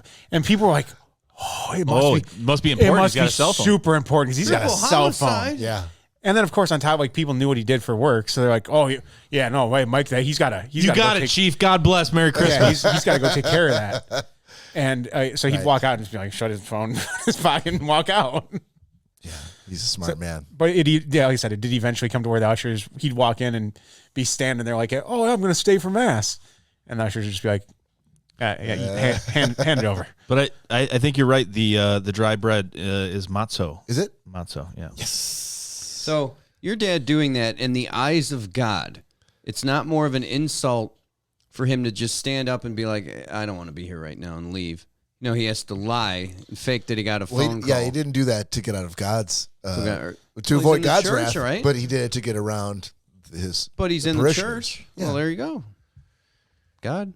No, he's okay in the eyes of the Church. Lord. In the eyes of the Lord, Cory's he's dad. doing. Church. God. yeah, I don't know how much more I really need to say here about religion, but No, we don't have to say anything about religion. but Joe, since you're talking, you're the only one I haven't gotten to yet. Nick could restate the question if you'd like. No, I had it since he brought it up. that was like 30 minutes. You want me to ago. do worst or favorite? Both? You're supposed to do Favorite? favorite, My and least favorite. Favorite is my mom used to make homemade gingerbread every Christmas. Really? Homemade. In the form of a house? No. Oh, The just- men. That you could Okay. eat. No, that you could eat. Christmas morning she'd make it. Well, you can eat men. You can eat the house. She never formed them into those shapes. It was more of So it was like- more of a brick. Oh, like a brick. Brick. All right. fair Did it enough. have anything Ginger happy, bricks? happy in it? No. But she made it homemade, Yeah. and then she stopped for a while, and now she's making it this year for the kids, but it's boxed. It's store-bought. Was it boxed amidst like a big pile of coffee to hide the smell of the No, contents? no. Okay. No, well, they're not home yet. All right. okay. That and her homemade Chex Mix, she puts more than what the original Chex Mix called for. That's really good. But my absolute most hated, you cannot convince me. Don't try. I don't care what you put in it. Green bean casserole is the most disgusting thing Guess I've who's ever making seen green in bean my casserole life. for tomorrow? disgusting. Thank you, Joe. I am You now. can make it. Joe, that's nasty. It's gross. Mike has actually had people order that before, and I'm like, why are you even having? He's like, we've done a personal chef job, and they want that. I'm like, Hold on. that is What- disgusting. What else is in the green bean casserole? It's like It's French three onion things. soup. Three things. It's like Cream the of mushroom soup. It Yeah. looks like Yeah. baby vomit. and crumpled up fried onion. Fried onions? Yeah, you put those on the top. So you're talking about it's like Green broccoli cheese casserole, only instead of the broccoli, you're doing green beans. Broccoli cheese casserole I like. Yeah, I've I'm had it. okay with that. Because so really it's because you're making a casserole there's using something that everybody hates. Yeah, there's three things. Green and beans not are one disgusting. of them is good. No, Green mushroom soup is only for green bean casserole. I don't even think people eat it. My mom for the longest time made chicken casserole, and it was broccoli, cream of mushroom soup, cream of chicken soup, a little bit of like mayonnaise, and some curry. Right. And then it was all put together with breadcrumbs and like a Colby Jack cheese on top, and you'd bake it all. It was phenomenal. But green bean casserole, no. It's disgusting. Can't stand it. Who wants to They're like, have... well, I put bacon in it. No. Don't want it. Honestly, you could deep fry the whole thing. You could put lobster in it. Yep. I would say you can have it. It's gross. Take the rest of it with you. You're just spooning it like pre-chewed food. It's not good. I don't care for it. It looks like it's pre-chewed, like somebody spit it out because it was too hot. Green bean cat. This is runny, disgusting. nasty. Ugh. Speaking of spitting it out, we're going to take a break here. So if you're out there on the streaming services, we're only going to be gone for 30 seconds or less. Get yourself something to drink. Just get a seat, and we'll be right back. All right, welcome back to the second half of episode 153. Thanks for sticking with us. For those of you out in Mali, hello. Oh, in Maui, not on Maui. Yeah, that's what I thought he said. I think Mali's an island. For those of you so on they would Mali, be on it. Hey, True. All right, Corey. We're going to do a shortened version of this segment, Gentleman's Agreement. oh, it's the MF and Gentleman's Agreement. Oh, done. All right, so it's going to be abridged tonight because only Corey and I watched our movies. Nick had a busy week, and Joe has not been here for over a year. In fact, what was the last thing you had to watch, Joe? Not a clue. It was something I gave you. You could talk about that. It was a show on Netflix called Afterlife. I didn't watch that. I was going to say, Not yeah. I didn't watch it. Riggedy Bills. Good luck. You mean meatballs? Oh, yeah, I could talk all day. All right, Corey, you had Bad Sport.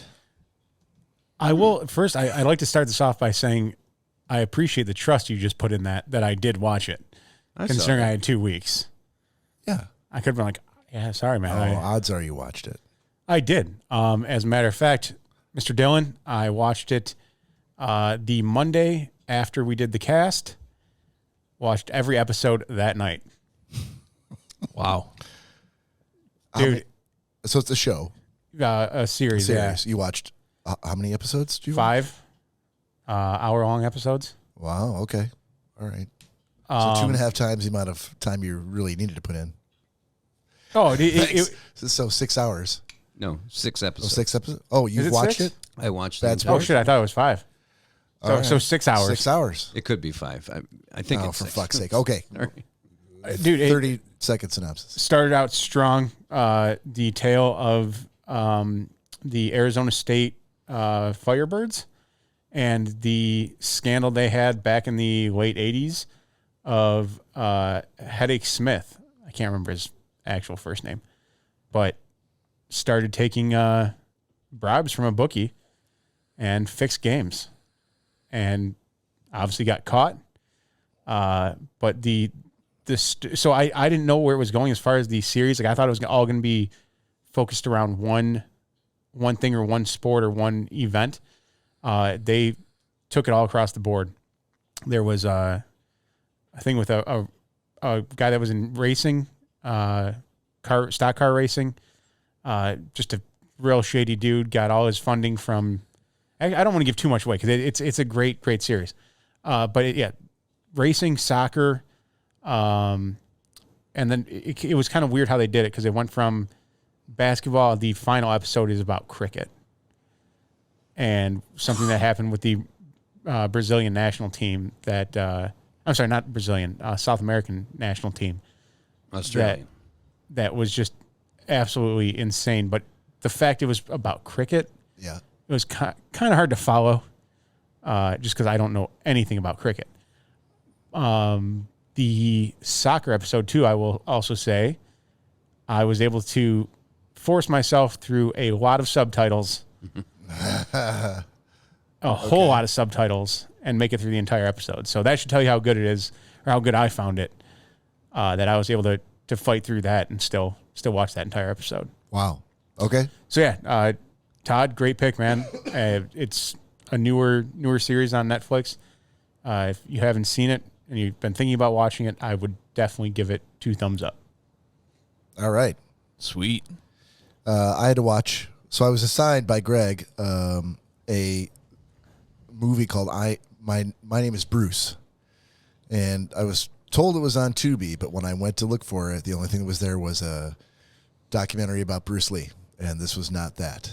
So I had to call him. I'm like, hey man, couldn't find it anywhere. Not even I would have paid for it, but you couldn't even buy it or rent it anywhere. So he went with the Bruce Campbell theme and assigned me a movie called Bubba Hotep.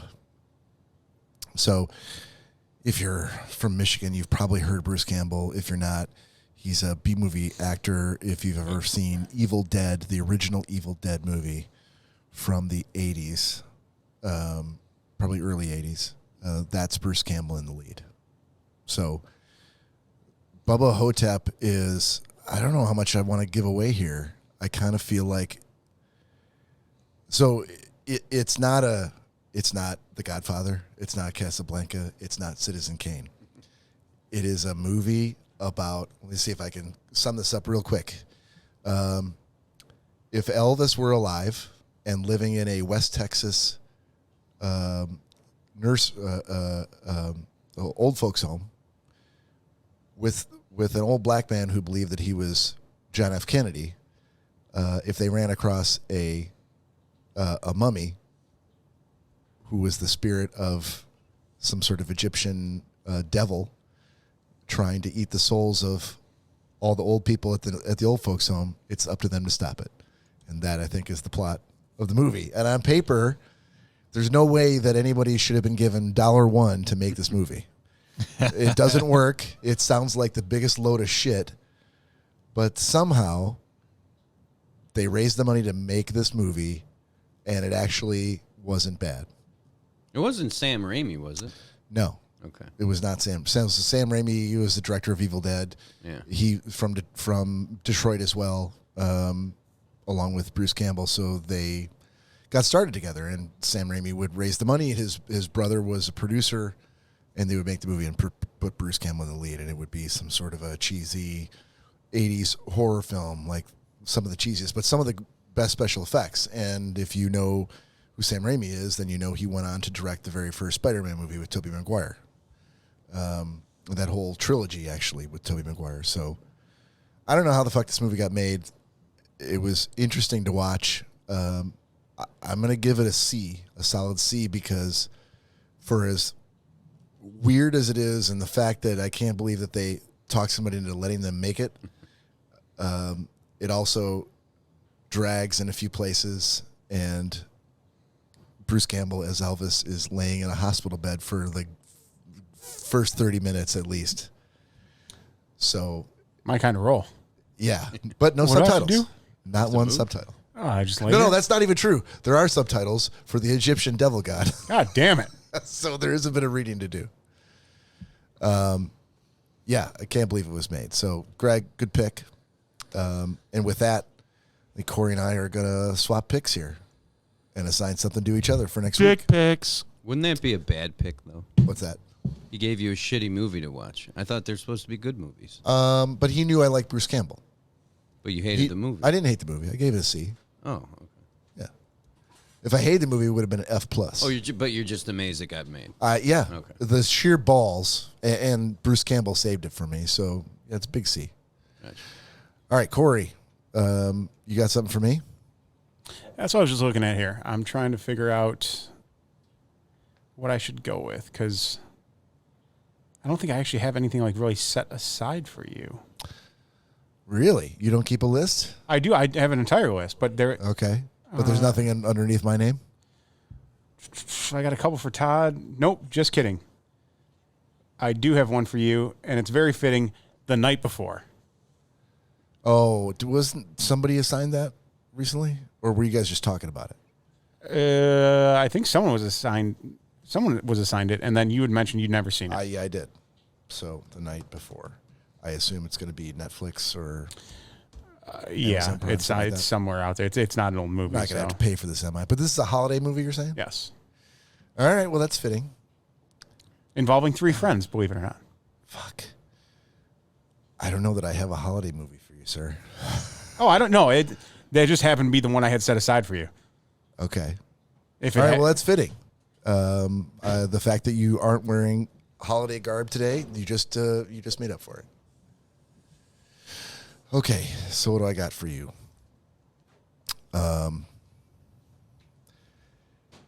Here's what I'm going to do, Cory.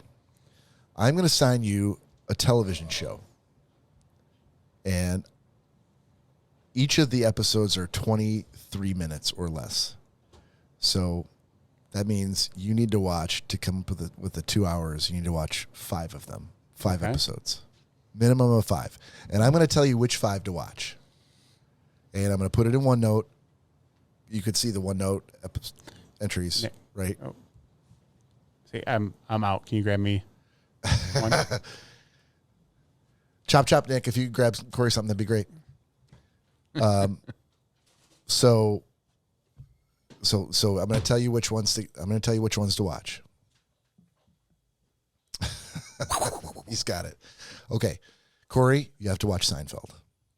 Fuck. Ooh. Now, we've talked about it lots of times. I know you're not a fan of the laugh track, but I want to preface this by saying I'm going to assign you 5 specific episodes, the ones that I feel are best representative of the show, and also are the best. See, the fact that I'm assigning you this, and I need to talk about it. So, when in Seinfeld, when they are filming a scene that is supposed to be outside, like they're walking along a city block, storefronts, they're on a soundstage.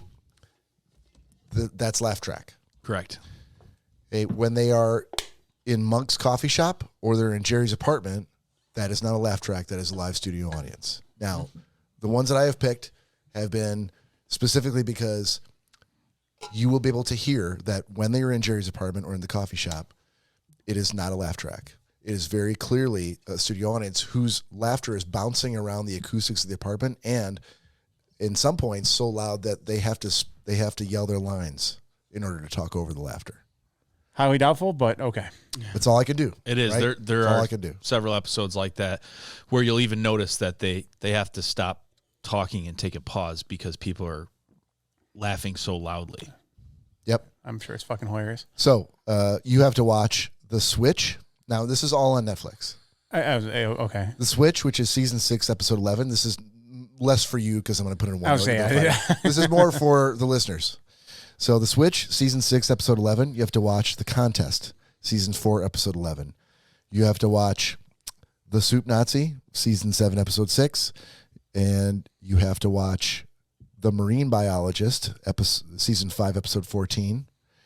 And the last is The Opposite, season 5, episode 22. So if you're following along and you want to have the Cory experience, what is it going to be like for someone who's really never watched Seinfeld specifically to pay attention and watch it and see if it's any good? You can watch these episodes, these seasons that I've rattled off in this episodes, and you can follow along and be here next week when Cory gives his review of these 5 episodes. So Bob and I kind of put our heads together on this, and we've been talking about it for a while now, and we didn't want to give you something that we thought that you wouldn't like. And for the longest time, I was convinced that you wouldn't like it. However, we fell back on I guess like an audible. Yeah. We said, hey, look, he gave me The Big Lebowski, knowing that I said I have no interest in watching The Big Lebowski at all. Right. I don't want to know about it. Oh, he's given me wrestling flicks. He's given me hockey documentaries. But it's not really a sports movie, though. Yeah, This is not. It just happens to bowl. Yeah, but he didn't say I hate all sitcoms. He said I just don't want to watch Seinfeld. I'm not interested in it. He's not a fan of the laugh track. So and he pigeonholed Seinfeld as being very laugh track. So I also can't stand Jerry's voice. We specifically picked out episodes that were not laugh track episodes. We picked out episodes that we thought were good episodes, and solid list. Yeah. We the yardstick that we compared this to, and Bob eloquently put it that I don't believe this is something he's going to hate. So I can then assign it. I believe that if he truly gave certain episodes a chance with an open mind, that he might actually think it's funny. But he's just so consumed that everything's a laugh track. I don't want to watch it. So there was some thought that went into it. If you still hate it, it's fine. But you need to remove that Cory Selesky gag reflex that is forcing you in your brain right now to say, I don't care if I'm going to like it. I don't have a gag reflex. I'm going to tell you I'm going to hate it. Because we all know in that brain of yours that you're like, I would never give them the pleasure of telling them I fucking like this. So throw that out. Go into it optimistically. And if you don't like it, then you don't like it. But at least give it a chance like I gave The Big Lebowski a chance. As you remember, I said it was not horrible. I was able to watch it. I want to state, for the record, to be fair, To be fair.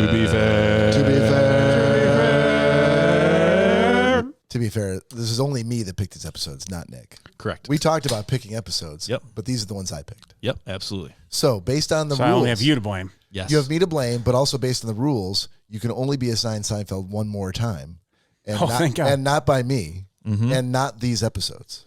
Correct. So if he ever wanted to assign it to you too, that'd be the last time you could ever be assigned it, and you have to pick 5 different episodes.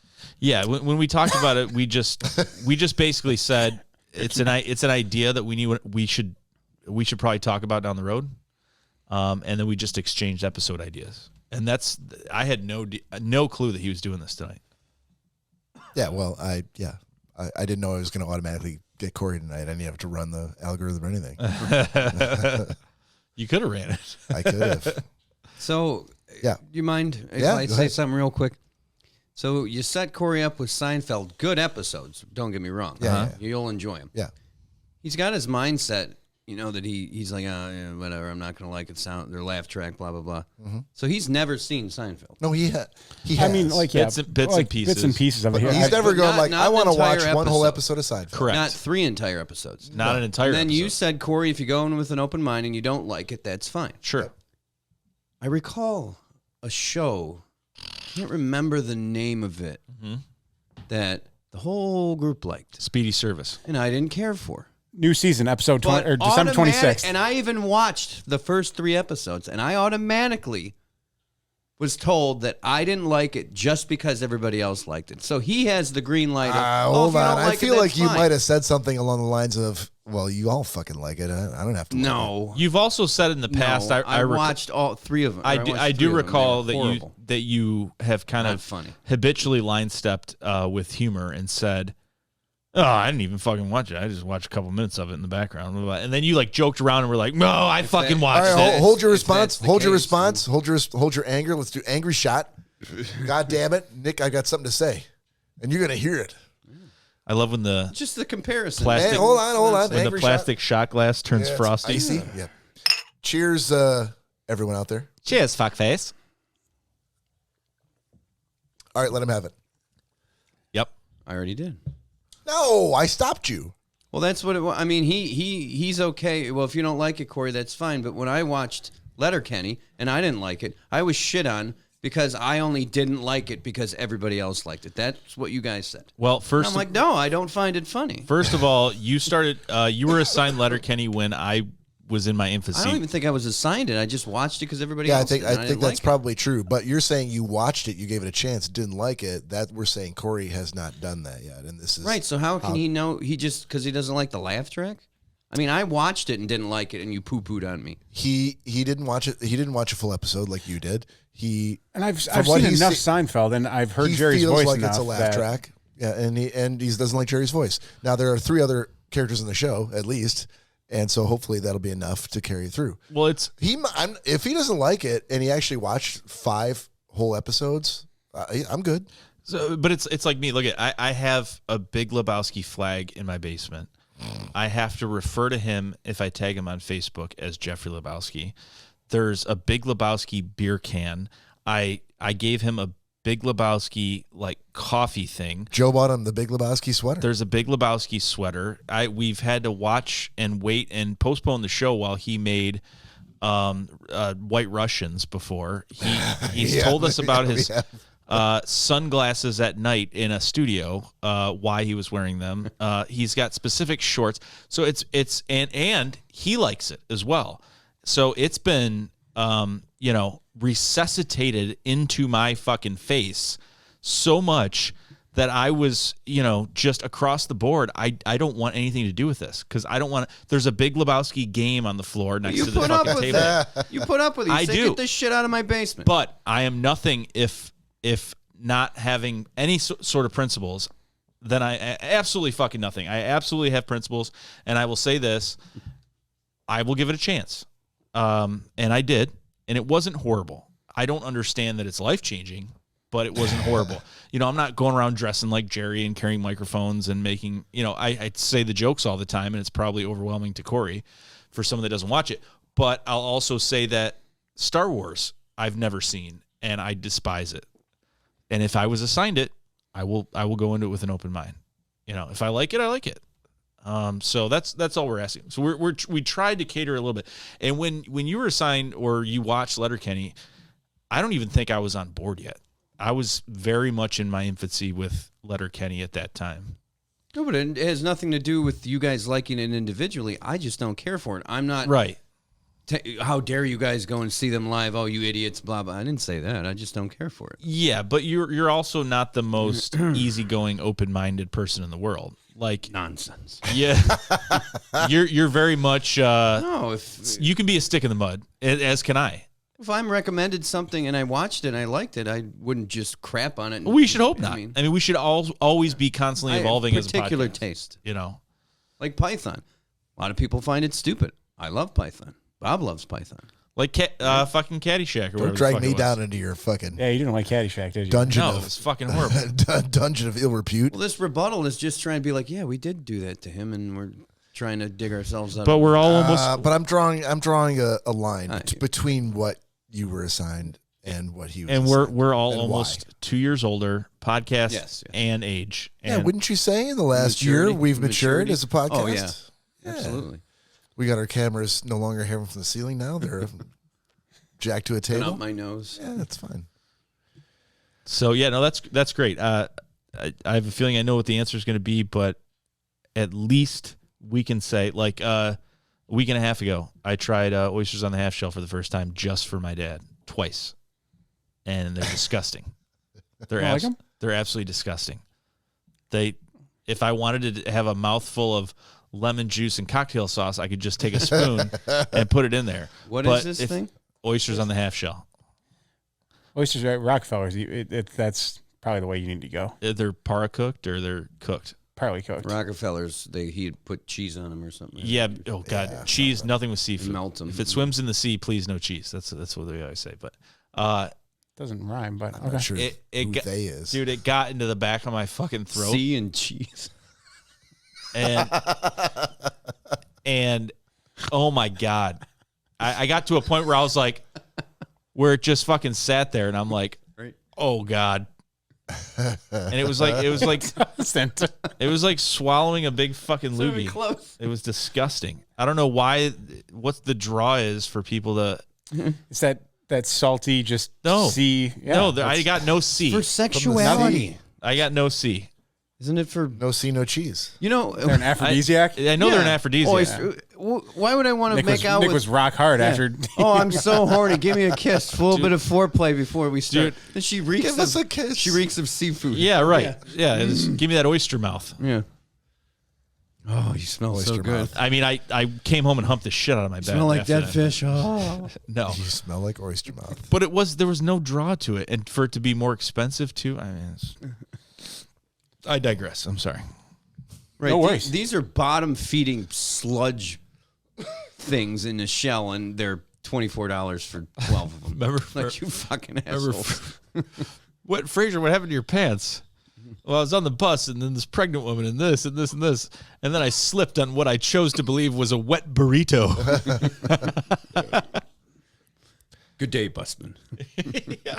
All right, guys, let's close it out with pick of the week. Cory, you got me a friendly graphic. Yes, sir. Fantastic. Okay, pick of the week. I can go first. Sure. My pick of the week is Bandcamp. If you've never been to Bandcamp to look for live music or just release music on a small I scale. thought that was going a whole nother way. Yeah. one time at Bandcamp. You know, there was an interview with her, and she absolutely regrets taking that role. Oh, in American Pie? You're talking about Allison Hannigan? She said that she's a mom now and a totally different person, and she's appalled that she took the role and said those words. Oh, my God. Sake. Are you kidding? I'm telling you. Yeah. Isn't that ridiculous? Come on. Porno. Isn't that You're an actress. That's what made you famous. Yeah, your kids would not be living in the cushy lair. The lap of luxury, occupying. yeah. But she went on and gave this whole article about that's a bunch of bullshit, Allison. Isn't that bullshit? Yeah. Yeah. Sorry. Yeah, that's okay. So Bandcamp. I just picked up a live show for $10. Live show from Sonic Youth live in Austin, 1995. There's tons of bands, big and small. If you've never looked on Bandcamp and are looking for something that's an alternative to buying a CD or downloading from their website, or a lot of bands are releasing albums to Bandcamp, or they're putting live albums out for purchase on Bandcamp for pretty affordable prices. So check them out if you've never have Bandcamp. Cory. I'm going to go with the crackers I brought you guys tonight. Hey, whoa. Oh, none of us have tried those crackers. That's racist. I have. That's racist. Okay. Sorry, cracker. Dude, Tennessee hot crackers. Yeah. That's the type or the brand name? That's the brand name. So if someone was going to Google Tennessee hot crackers, that would get them to the site they need to go to get what you just bought. That's all. As far as I know, that's all they make. Okay. You have to be how over 18. How did you find them? I was at my local Bush's marketplace. I love Bush's. And they were on one of the end caps. And I'd seen them in the cracker aisle before, but I'll bet you did. Just kind of went right past them. The end cap was like, oh, let's try these out. And all those crackers look alike. Wait, who's stupid crackers? Who said let's try this out? Hi, sir. I did to myself in my own mind. Crackers, I need crackers. Where are your crackers? I says to myself, Cracker, we need to try this Cracker. Says, Cracker, we need to try these crackers, Cracker. That's exactly what I did to myself. Oh. But dude, they are phenomenal. Okay. Yeah. And I flavor profile. Audio listeners. If hot. Yeah, those smell-o-vision. That's the smell-o-vision audience. They're hot and they taste like crackers. I mean, the way that the packaging is and all that, like you would think that you're gonna eat them and they're gonna be just blazing hot. Yeah, but they're not. It's a slow kind of heat to it. And there's no flames on the package. What are you talking about? The packaging, dude. When we get done, look at the packaging, and I could see how someone would be intimidated by it if you don't like heat. Okay. Or you don't like spicy things. Is it deep red? Like no, burn victim red? It's just a brown box that says hot cracker. That's not those are the wheat thins. No, that's in a yellow box. One and the same. Are you recalling the same box? Are you thinking of the one chip box? Tennessee hot crackers. All the fun. Yeah, that's like a. Oh, that's intimidating. Brown. That is it. No, put it down. You're gonna burn your hands. Whoa. Wait, it's got a pepper with a cowboy hat on. That is intimidating. That's about a quarter of an inch and it says tall. spicy gourmet crackers. Actually, put them back. You guys are going to have any. I think we should eat it right now. It looks like What do you think? like Nope. beef jerky. Crackers on an audio podcast. Yeah, people love that. It's that AMSR stuff that we talked about. That's what we're many, known many weeks for. ago. Or it's the You're known for opposite. something, Cory. It's the opposite of people that chew with their mouth open that people can't stand. Ugh. Yeah. All right, so Friggin' animals. to piggytail off of what Cory said, you can go to on Facebook at Sherman's Tennessee Hot Crackers, or on Instagram, I assume that's Instagram, at Tennessee Hot Crackers. Don't be afraid of the. It's made in Michigan, dude, in St. Clair Shores. Don't be afraid of the tan, I didn't know they were bland local. packaging. It might scare you It's away very that scary. it's way too hot. But Dude, keep going forward and try it. St. Clair Shores, the city of heat. Cory's face. The city of peppers with cowboy No, it was hats. like Louisiana somewhere. Oh no, St. Clair Shores, Michigan. Look, none of us have had these. We These haven't might had be the them. hottest fucking crackers you ever They might be amazing. They might be amazing. I No, said, it's just about now, the packaging. He's like, now I wish they golfed were in flames. insanely hot. Yeah. All right, Nick, Pick of the week. All right, so my pick of the week is actually the sweater that I'm wearing right now that I purchased last year. Missouri Hot Crackers? Yeah, it's a very intimidating sweater. I purchased it last year.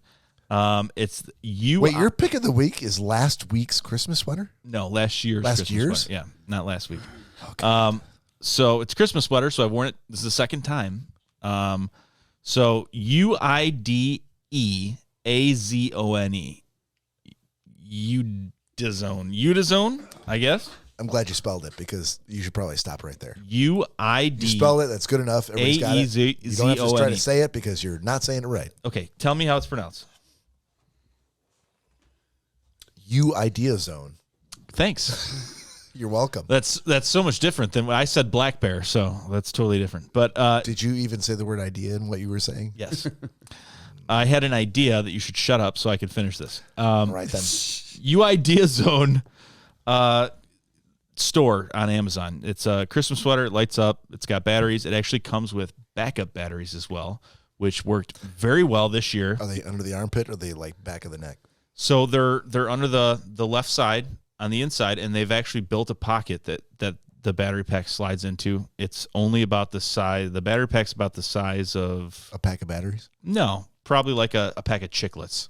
Ah, okay. And chiclet-sized batteries. It was weird because Hearing aid batteries. they are. Fuck you, Cory. But it was, dude. It was weird because You know I get a thing every month in the mail about hearing aids from Beltone. Come on, man. It's right here. AARP's not too far behind. But Right. it was weird because Early birds. I wore it one time, and I put it on this year with thinking I would have no issues, and the batteries were dying. a little tight on you. And I went right to the upstairs closet where I put the spare batteries that they gave me. Chiclet-sized. Threw them right in. So I thought that was pretty cool. They must know that they're only a one-time use set of batteries. I'm sure that's right in the Like, packaging. what is he listening to with these batteries? But yeah, The it's world's smallest headphones. super cool, super comfortable. You don't feel wires going through it. Stupid Christmas sweater. It was about $45. Joe. I didn't know I was doing this. Pick of the week? Yeah. Can I do a clothing thing? Sure, whatever. Sure. You can do awesome. whatever Okay. you want. Anything you like. Whatever you Company. want. I don't know where it's based out of. It's called American Giant. I'm going to say somewhere in America. I think it might be Hawaii. I'm not sure. But It's yeah, still America, part of yes. America. Last I checked. It's not this hoodie. I have it at home. Best hoodie. It's a totally different. Well, no. They Okay. make hoodies, T-shirts. It's not a huge company, but that hoodie is thick and it's well made, and I've worn it in cold weather, no problem. And it's just a hoodie. I have a T-shirt on underneath, so it's nice and thick. It's like it's not like a thick winter coat, but it's super warm and super well made. What's the name? American Giant. American Giant. Okay. Yeah, I found it on Facebook, I think. But That quite happy with. That shirt that I was wearing, the black and white checked flannel, is an American Giant. Is it? Yeah, I love it. Yeah. I've only bought the hoodie too, and it's I'm actually, awesome. I'm really surprised I haven't used that as a pick. American Giant is a San Francisco-based manufacturer of sportswear and casual clothing. Right, San Francisco. Yeah. They make great hoodies. In Yeah, fact, hoodies. You can go to American-Giant.com. that camo hoodie that I have with the orange pull strings, that's American Giant. I will have to check them out. Awesome. Yeah, I'll do the same. That sounds awesome. Fantastic. So look, are we going to get we got to figure out what day it is, whether it's going to be Sunday. Obviously, Christmas Day falls on a Saturday, so it's going to be tough for, if you're listening right now, you're probably got plans with your family for Christmas, and you're not going to want to listen to us on Christmas Eve or Christmas Day. So we're going to try to find another day. So I think the only options we have are the night before Christmas Eve, which is a Thursday, or Sunday. So Agreed. whatever works out best for everybody, but we will, we're not going to skip a week, to my understanding, right? Figure something out. We're going to try the best. Yeah, we're hopefully not going to skip a week. If we were going to skip a week, it probably should be Christmas rather than Thanksgiving, but the cards fall how they fall. And hopefully we'll be with you guys next week, either Thursday or Sunday, or we'll let you know. Yep. So do yourself a favor and subscribe out on YouTube and on Facebook or Spotify, anywhere else where you can get an audio podcast. Definitely stick with YouTube for the video. And with that, that's the episode for the week. This is Bob. On behalf of Nick and Cory and special guest Joe Guido, Merry Christmas, everyone. Merry Christmas. See you next week.